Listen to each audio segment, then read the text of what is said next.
News tonight, cleric Ezra tasks Christians and patience endurance. Environmental scientists more calls for community participation in prevention, control of erosion menace. Federal government says plans are underway to evacuate Nigerians in Sudan by air. And on the foreigners in ECOWAS energizing to end the human trafficking.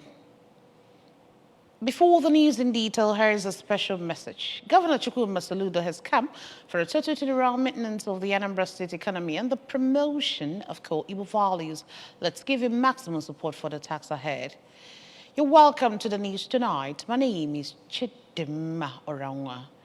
Christians have been advised to live their life in acceptance and according to the anticipation of the coming of Christ. A guest preacher, evangelist Nnamdi Eze, who gave the advice while delivering a message in a church service held at Anglican Girls Grammar School, Old Road Mall, noted that our relationship with people and how we live our life matters a lot. Speaking on the theme, Behold, He cometh, with the topic, Occupy Till I Come, evangelist Eze stated that patience and endurance are two cardinal words that will help a Christian to occupy till the end, advising them to strive and fulfill their divine assignment and the purpose of their existence.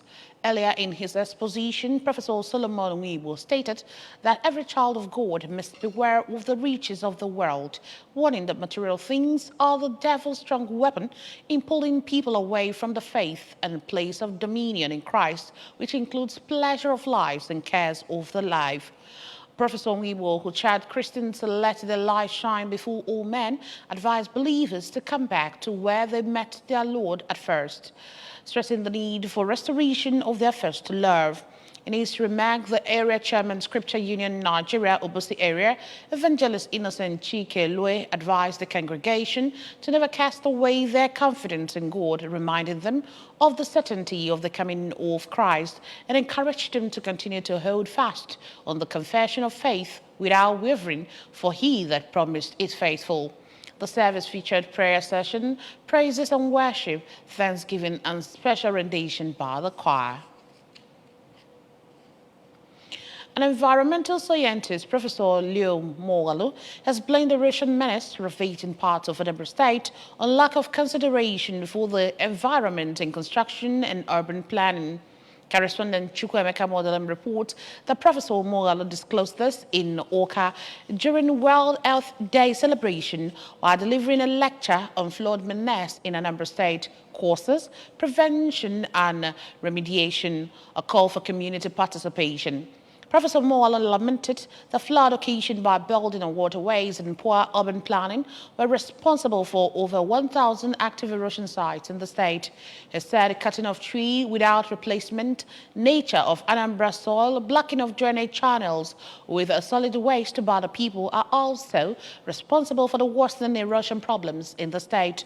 Professor Moghalu stressed the need for the people to change their behavior towards the environment by avoiding activities that aid environmental degradation to restore the environment. The university then called on the Anambra State government to carry out proper planning of urban areas in Anambra State, encourage tree planting in erosion-prone areas, as well as enact effective laws that will arrest erosion to reclaim the state from environmental degradation. Inadequate training capacity, poor remuneration and immigration for better opportunities have been identified as part of challenges facing global pharmacy workforce, resulting in shortage of personnel in low and middle-income countries. Correspondent Joseph Ebocha reports that the resource person at the main induction ceremony of pharmacy graduates of Chukwuemeka Odumegwu Ojukwu University, pharmacist Valentine Okelu, disclosed this in a keynote address titled Global Pharmacy Workforce, Trends and Challenges. His report.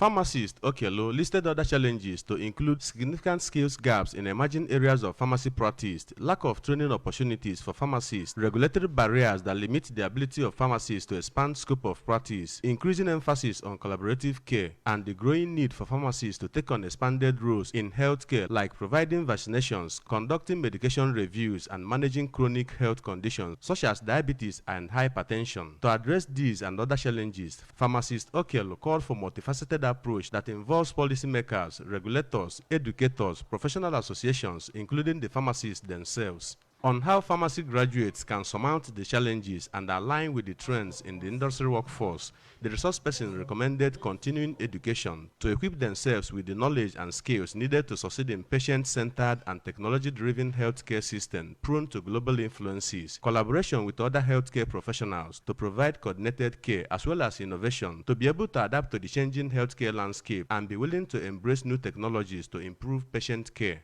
And within the next 1-2 years, you're going to establish a reputation, either for good or for bad. And I'm sure you're going to ensure that the reputation you're going to establish will be for good, right? Contributing, the Registrar of Pharmacy Council of Nigeria, Pharmacist Ibrahim Ahmed, represented by Head of Department of Education and Training, Pharmacy Council of Nigeria, Dr. Anthony Doko, said the council is aware of the challenges posed to pharmacists by the dynamics of practice, technology advancements, increasing disease burdens, adverse drug reactions, among others, adding that the Pharmacy Council of Nigeria institutionalized Continuing Professional Development (CPD) program to ensure proficiency and continued relevance of pharmacists in healthcare team with patients in focus. He explained that implementation of the Continuing Professional Development program is in line with the resolutions of the World Health Organization (WHO) and the directives of the Federal Ministry of Health issued at Miden Health Summit in 1996.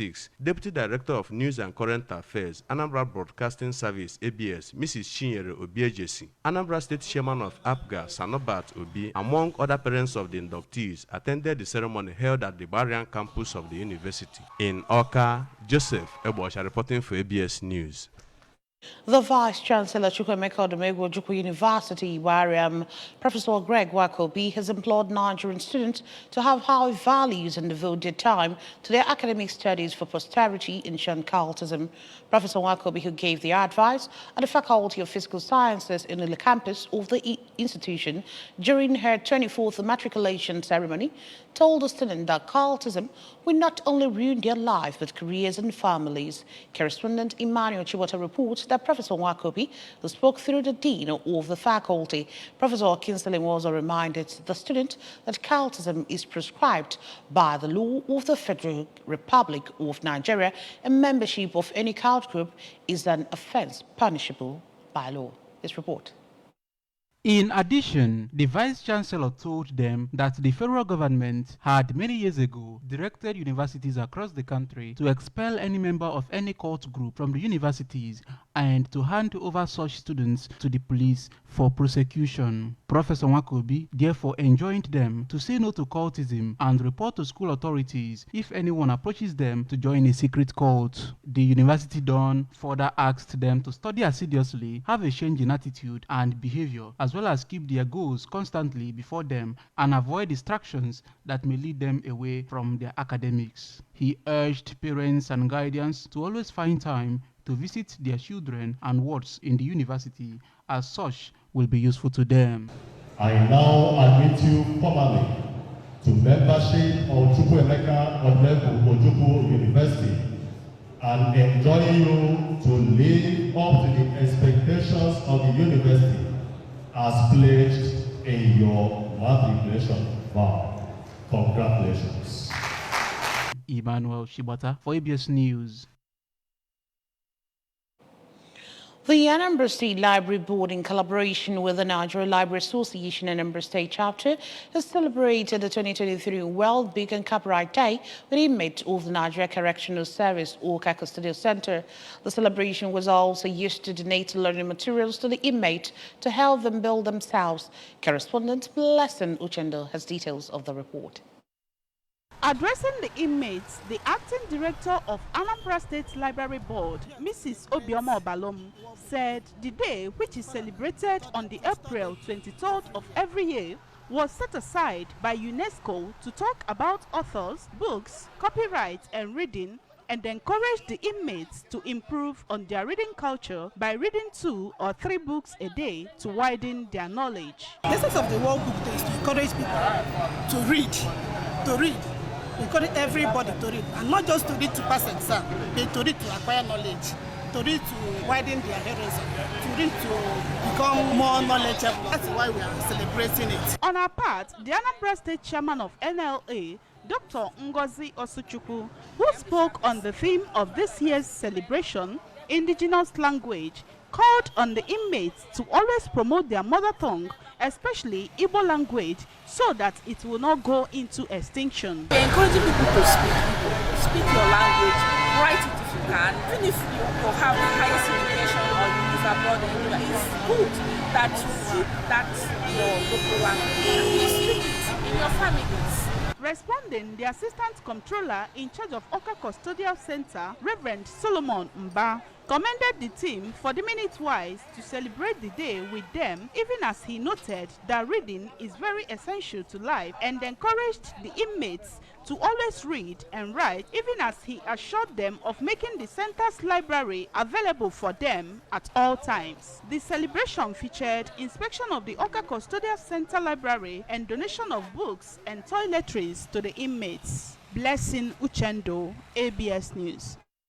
Nigerian government has said plans are underway to deploy air transport to evacuate Nigerian citizens in Sudan.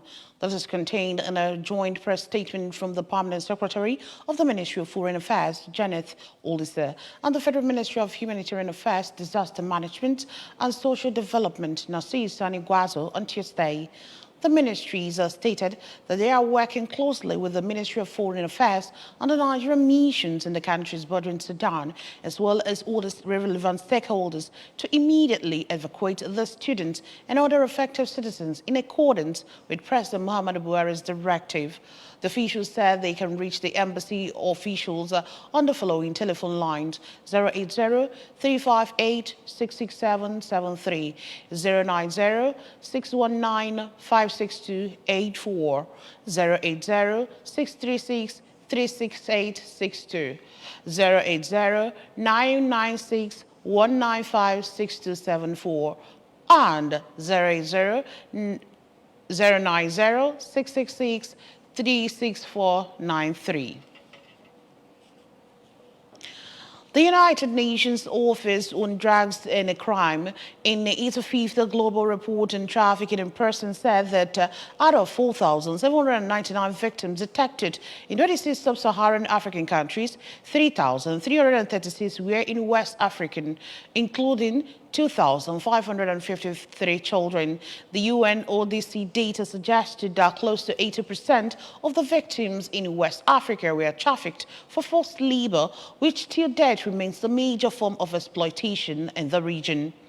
It is on this backdrop that the ECOWAS Commission, in collaboration with the government of the Republic of Sierra Leone, with the support of the African Programming and Research Initiative to End Slavery, APRIS, as well as the International Organization for Migration, IOM, organized a regional conference for ECOWAS member states on ending human trafficking, with the theme charted a way forward for deeper cooperation in ECOWAS to end human trafficking, scheduled for 25th and 26th April 2023.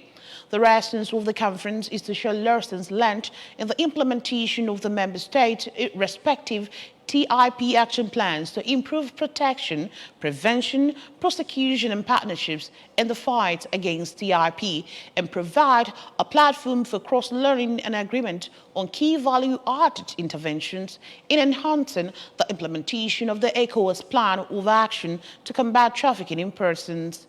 The conference is expected to be opened by the President of the Republic of Sierra Leone, Julius Maada Bio, and will be chaired by his vice, Dr. Mohamed Jodei Jallo. Ministers responsible for the fight against human trafficking in all 15 member states and Mauritania are expected to attend, as well as a technical focal point for combating trafficking in persons. The ECOWAS delegation, to be led by the President of the Commission, Dr. Omar Alieu Torre, include the ECOWAS Commissioner for Human Development and Social Affairs, Professor Fatou Sosa, Director Humanitarian and Social Affairs, Dr. Santika Ugbe, among other key technical staff. The conference will feature a closed-door ministerial roundtable to finalize a roadmap for the enhanced combat of trafficking in person in the ECOWAS region, experience sharing amongst ECOWAS countries on the implementation of their respective TIP action plans, and presentation of the outcomes from the MRU Trafficking in Persons Conference held in Sierra Leone in 2022. Over now to sports. American football's governing body, National Football League, NFL, has started discussing with Nigeria American Football Association, NAFA, on a partnership expected to celebrate the development of the game in the country. According to NAFA General Secretary Lawrence Ojaide, the body's president, Babajide Akeredolu, had a meeting with an NFL delegation during a recent African camp in Kenya, where the bodies agreed to collaborate to create more awareness of the sport in Nigeria. Ojaide noted that the involvement of NFL in the country's American football development will lure more sponsors home and abroad to invest in the sport across the country.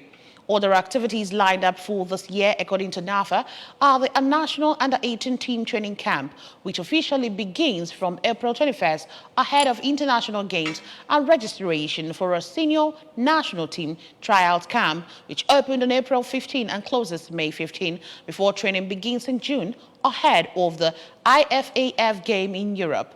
NAFA also stated that the body is preparing to launch the American Football Tackle League in the last quarter of 2023. And that's just about it on the news, but remember that you can follow ABS from any part of the world by liking our Facebook page at ABS Radio Television Orca. Subscribe to our YouTube page at ABS Television Orca. Follow us on Instagram at ABS Radio TV. You can also log on to our website at www.absradiotv.com. And now the main points again. Cleric Eze has tasked Christians on patience and endurance. Environmental scientist Moala has called for community participation in prevention, control of erosion menace. Federal government has said plans are underway to evacuate Nigerians in Sudan by air. And we also told you that ECOWAS is synergizing to end human trafficking. Remember that Governor Chukwuma Soludo has come for a 30-year maintenance of the Anambra State economy and the promotion of core Igbo values. Let's give him maximum support for the task ahead. And that's it on the news tonight. Many thanks for joining us. My name is Chidimma Orangwa. Good night.